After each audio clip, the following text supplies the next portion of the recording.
Hi guys. So let's talk about fire. Fire is connected to the heart and the small intestine. It is connected to noon, to summer, to the adolescent years, to our career goals and our partner choice. It is connected to the ego. After we leave the tree element or we grow out of it a bit more, we find ourselves at the age which was just 100 years ago, 200 years ago, normal age to get married, to find the right partner, to prepare to have kids. Since then, a lot changed, so now we're having our kids in our 30s or 40s, which was pretty much the life expectancy back then. The adolescent age goes with the awakening of the hormones and the time where it's normal to look for a partner. Fire is much better known in the West than the tree element, however, and we all have an idea what it does. So I will explain the approach from the Eastern point of view. Fire goes straight forward.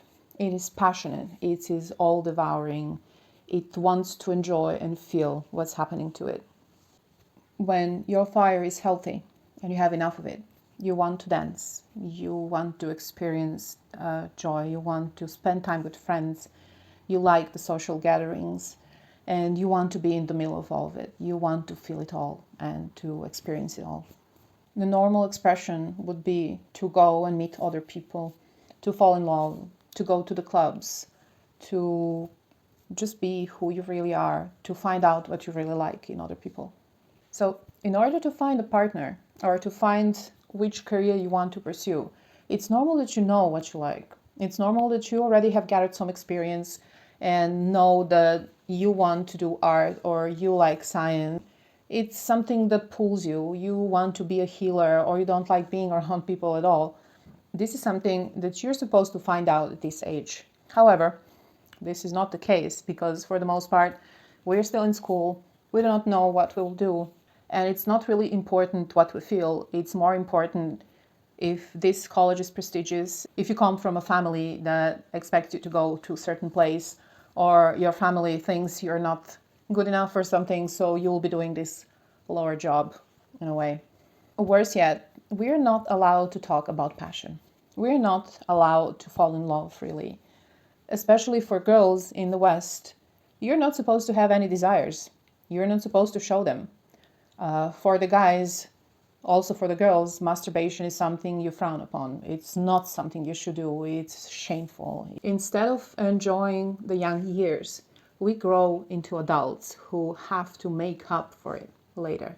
And this mostly happens as a middle-age crisis. We will talk about that also in a different element, but I'm just mentioning it here. In the West, we have mostly grown under Christianity, where everything was supposed to be diminished.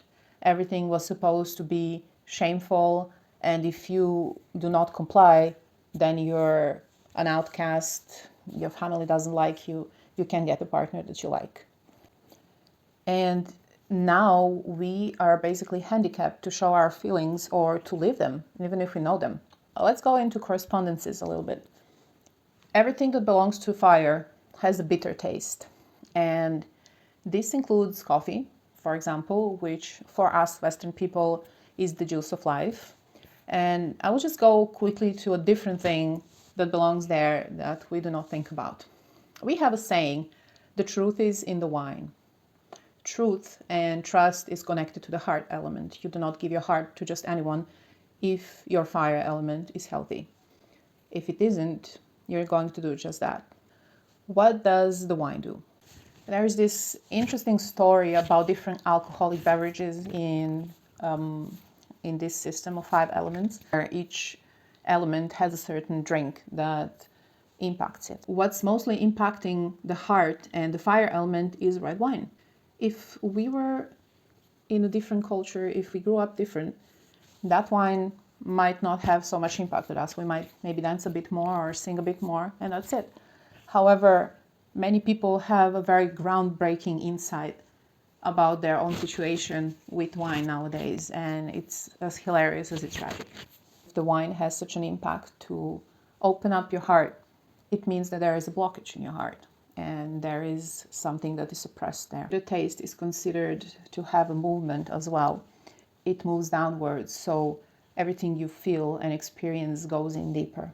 How do we use fire in magic? Fire is amazing if you want to do anything about your career, about bringing in the right person into your life. This is both as a partner and as friends. Fire helps you manifest more easily. It, if used properly, can bring you to your goals that you have in life or help you figure out the goals. Fire is amazing when used in sex magic, or rather, sex magic belongs to the fire because it lets you express and manifest stuff differently and put in different kind of energy than usual. Let's talk about love spells for just a moment. Every love spell is type of manipulation. If it's different than when you try to attract a certain kind of person or a certain person in your life. When you're doing something that should attract a different person, you are playing with your own image. You're placing yourself there, let's say on display. It's not a nice expression, but still. You are mostly working on you and who will come to you. When you're doing a love spell, this is basically like kidnapping. It's a very often used analogy. You're manipulating somebody into doing as you want to. Now consider this. We do not live freely with our fire element. This means that the person most probably does know who they are. Or let's say, in an example, you're a girl who likes a guy or a girl who are in a very difficult situation with a partner. And you would like them to fall in love with you because you know you would be good for them. However, if this person is already with the wrong person, it means that this person thinks that other partner has something for them, even if they know it's dysfunctional, even if they're being abused. If they had a healthy fire element, they would have chosen the proper partner. Their feelings are already suppressed. If you open up their feelings or their fire element, all of a sudden, it comes out with the pop. They're not going to stay with you. They're going to suddenly see you there as a first person. Maybe they will be with you, but then they will move along. So in order to have a proper love spell, it would be to do a love spell on yourself, to open up the fire element that you have, to work on it, to explore, and in that way you can later attract a proper partner. And this exact same recipe works for your career. If you want to get on a job badly, even if you have all the signs it's really not for you, you're not going to like that job. Something bad is going to happen or you will just never fit in. Expected that you find out what you like and then look and attract for something that you really know you like. Another thing that is really particular to the fire element is the impostor syndrome. This has to do with not expressing our true selves or our desires and our passions. So we build up an ego or a mask. We're deceiving whatever is outside. This is why we do not have a feeling that we belong. This is because we're trying to fit in the person that is our ego and not the person that we are because we do not know who we are. Aside from working on the stuff that we are passionate about, like partners and work, and manifesting stuff that will be good for us, another good usage for the fire element would be to cleanse and to purify through fire. And this is not a gentle cleansing. If somebody has issues, you would probably use the water element, but if somebody has something attached to them or they want to banish something or there is an evil entity nearby or just people who are endlessly leeching on somebody's energy, this is a nice situation to use fire. From banishing spirits, where you open your circle on the south to start with the fire, it can get really hot in there, so careful, to where you use fire to basically attack a single person or an entity in order to remove them from your life. I'll be attaching another blog post to this video related to the fire elements. You can see more correspondences and aspects of it and how you can use it, what belongs to it, which herbs, which rocks, and so on. Fire is an element that we maybe use in the astral the least, at least here, where we live. As we are not used to live through our fire years or experience them properly, most people do not know what they need to explore as fire. in my first encounter with the elemental guided meditations and, astral journeys, we had cards with each element on them. And then a person will show you the card and you were to choose what looks either closest to you or furthest away from all those cards. And for most people, one of the first to pop was fire, which also happened to me. I was a very self-controlling kid back then, and it was normal for me to not show what I like or to just strive for it and think, one day when I move out, I'm going to be this. We can use fire in many ways. We'll talk about a couple now. One way to experience your astral journey would be to just let yourself go through the stuff you weren't allowed to go as a teenager. Whatever your desires were, whatever you wanted to try. Manifesting what you wanted back then, and then checking if this is still something you want to work toward. So this brings us to the other point, which is setting your goal. When you pass that fire portal, you will find yourself somewhere. Where, that depends on your subconscious and what your biggest wishes are or needs are. But you can also kind of steer that direction. If you have a certain goal of what type of partner you want in life, or where you want to succeed in life. Let's say you picked up a new skill that you really want to work on. You enjoy it finally. You're not sure if you should leave your job and do this. Obviously, do not leave your job right away, but you can set the goal in here, because we can sometimes see the goal, but we cannot see the way to that goal. During your astral journey, you can decide that this is where you want to be. This is how it looks like when I'm already there. And then backtrack. Then find the way back to where you are now. And this will be easy because it's way easier to walk back from the goal you already reached. So this is one of the main usages for the fire element. Of course, you can go and enjoy whatever your mind desires, whatever your flesh desires. You can do anything in there.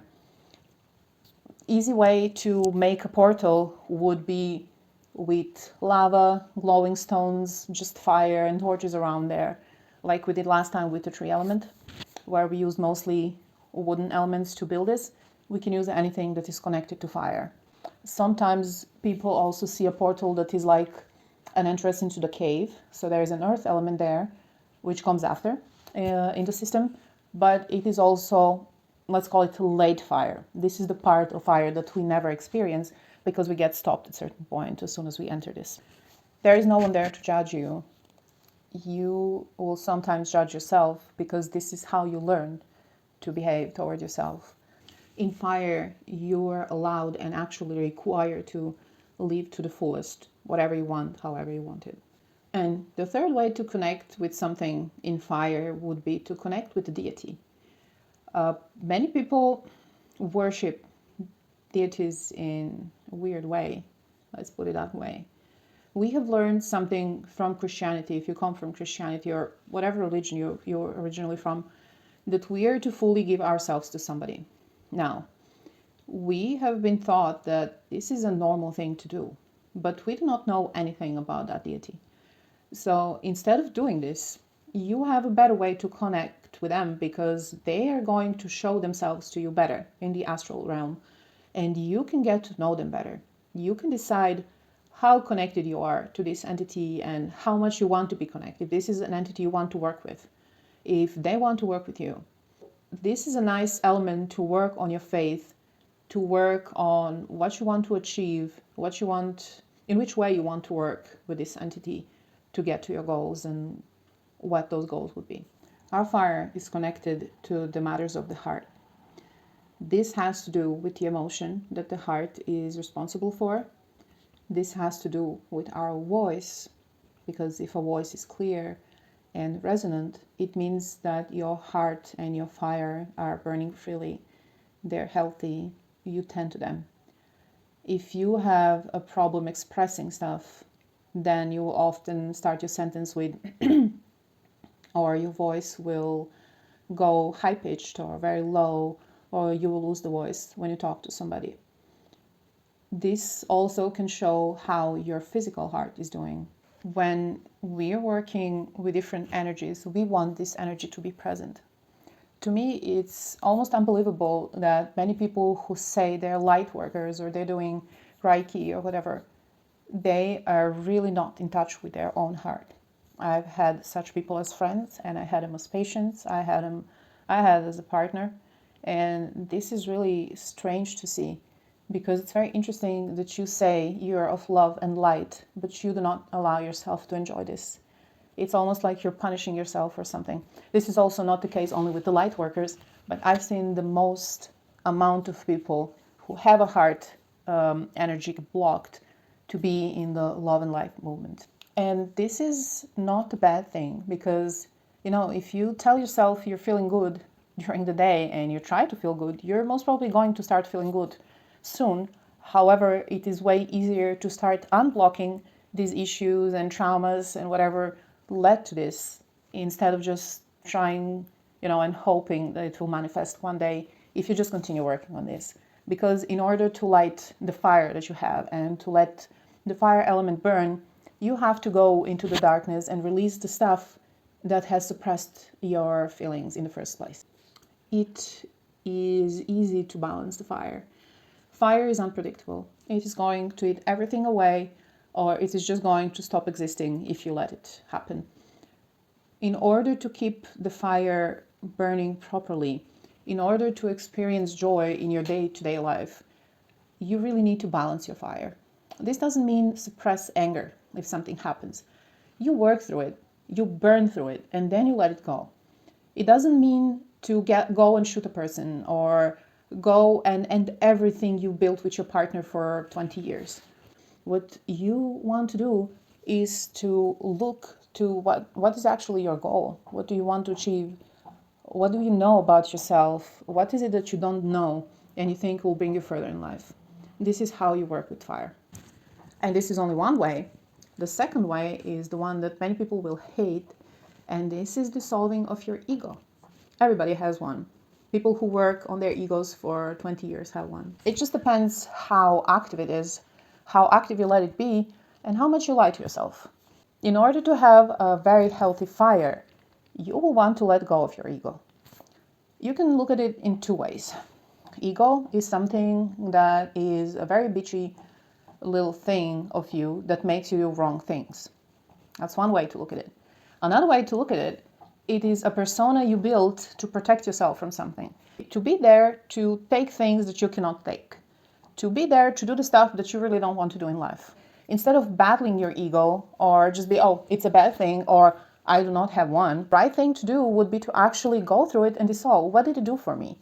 What does it mean? What did I miss out on because I had to make this persona work? This is a step towards self-love and self-respect that will mostly dissolve the blockages that you have in your fire element. Fire, as it is, wants things to happen. It wants you to manifest stuff, and it wants you to manifest stuff through feeling. Not only as an image you have in your head somewhere or the image on your manifestation board in the other room.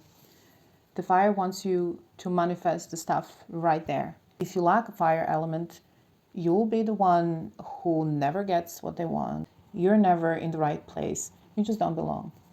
If you have a too excessive fire element, you turn feelingless toward other people. You don't care if you hurt them. You just go for that one thing that you want in life aggressively.